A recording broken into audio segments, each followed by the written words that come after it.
The name Woody Guthrie may not mean anything to you. While his musical career lasted only a brief 15 years, his colorful life and influence on his peers makes his work pivotal in the development of American culture.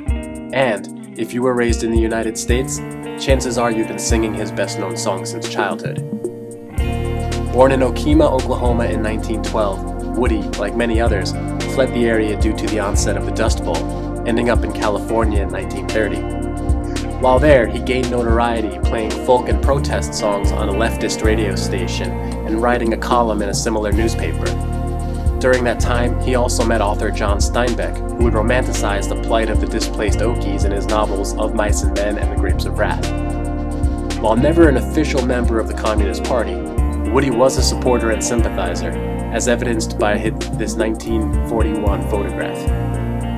In 1940, Woody would move to New York City, where he met archivist Alan Lomax, who recorded many songs and interviews with him for the Library of Congress. In the same year, Woody would release the album Dust Bowl Ballads, meet folk musician Pete Seeger, and write the first version of his most famous song, This Land Is Your Land. The song was a response to Irving Berlin's God Bless America, and a plea for the common person to take responsibility for the future of the United States. In 1943, his autobiography Bound for Glory was released. During World War II, Woody briefly served in both the Merchant Marines and the U.S. Army, also writing hundreds of songs. By the late 1940s, his behavior began to become erratic, and in 1950 an injury left him unable to play guitar.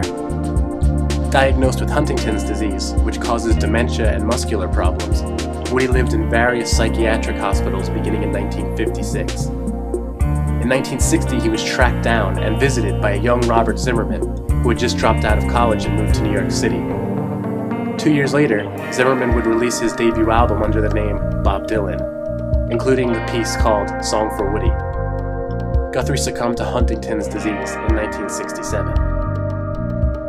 Woody's legacy shaped the 1960s and beyond, not only through Bob Dylan and Pete Seeger, but numerous artists who claim him as an influence. Variations of his anti-fascist slogan are everywhere. In 1967, his autobiography was made into a motion picture and nominated for 6 Academy Awards, winning 2. There have been two musicals about him to date. His children and grandchildren are active in music. And when I was in kindergarten, I learned to sing This Land Is Your Land, with no idea of how powerful the song truly was.